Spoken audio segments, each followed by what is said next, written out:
Our first lesson is from the prophet Isaiah.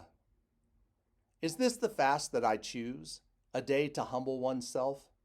Is it to bow down the head like a bulrush, and to lie in sackcloth and ashes?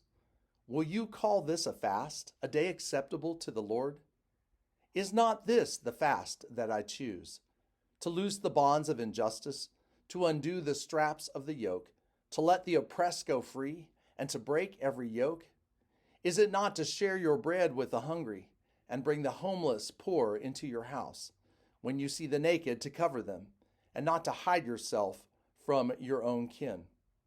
Then your light shall break forth like dawn, and your healing shall spring up quickly. Your vindicators shall go before you, and the glory of the Lord shall be your rear guard. Then you shall call, and the Lord will answer. You will cry for help, and he will say, Here I am. Hear what the Spirit is saying to God's people. Thanks be to God. Blessed are those who follow God's love. Celebrate God. Blessed are those who worship the Eternal One, who deeply desire to follow God's law of love. Their children will be valiant in every nation. The generation of the just will be blessed. Prosperity and good fortune reside with them. Their acts of justice stand for all eternity. They shine like lights in the darkness. They are merciful, full of compassion, and virtuous.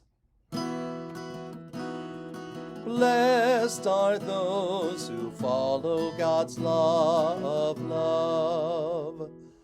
God comes to those who are generous and are honest in their dealings with others.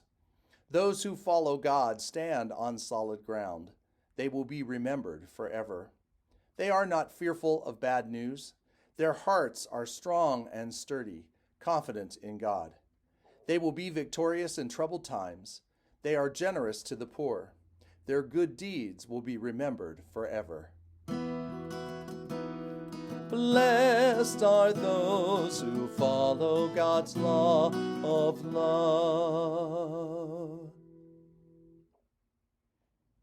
Our second lesson is from 1 Corinthians. When I came to you, beloved, I did not come proclaiming the testimony of God to you with superior speech or wisdom, for I decided to know nothing among you except Jesus Christ and him crucified. And I came to you in weakness and in fear and in much trembling. My speech and my proclamation were made not with persuasive words of wisdom, but with a demonstration of the Spirit and of power, so that your faith might rest not on human wisdom, but on the power of God.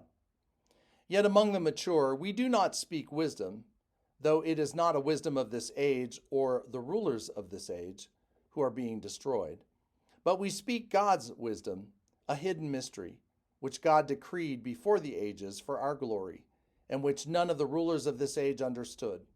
For if they had, they would not have crucified the Lord of glory. But as it is written, what no eye has seen, no ear heard, nor the human heart conceived, what God has prepared for those who love him. God has revealed to us through the Spirit, for the Spirit searches everything, even the depths of God. For what human knows what is truly human, except the human spirit that is within? So also no one comprehends what is truly God's, except the Spirit of God. Now we have received not the spirit of the world, but the Spirit that is from God, so that we may understand the gifts bestowed on us by God. Hear what the Spirit is saying to God's people. Thanks be to God. The Holy Gospel according to Matthew. Jesus said, You are the salt of the earth, but if salt has lost its taste, how can its saltiness be restored? It is no longer good for anything, but is thrown out and trampled underfoot. You are the light of the world. A city built on a hill cannot be hid. People do not light a lamp and put it under a bushel basket. Rather, they put it on the lampstand, and it gives light to all in the house. In the same way, let your light shine before others, so that they may see your good works and give glory to your Father in heaven. Do not think that I have come to abolish the law or the prophets. I have come not to abolish, but to fulfill. For truly I tell you, until heaven and earth pass away, not one letter, not one stroke of a letter, will pass from the law until all is accomplished. Therefore, whoever breaks one of the least of these commandments and teaches others to do the same will be called least in the kingdom of heaven. For I tell you, unless your righteousness exceeds that of the scribes and Pharisees, you will never enter the kingdom of heaven. The gospel of our Lord. Praise to you, O Christ.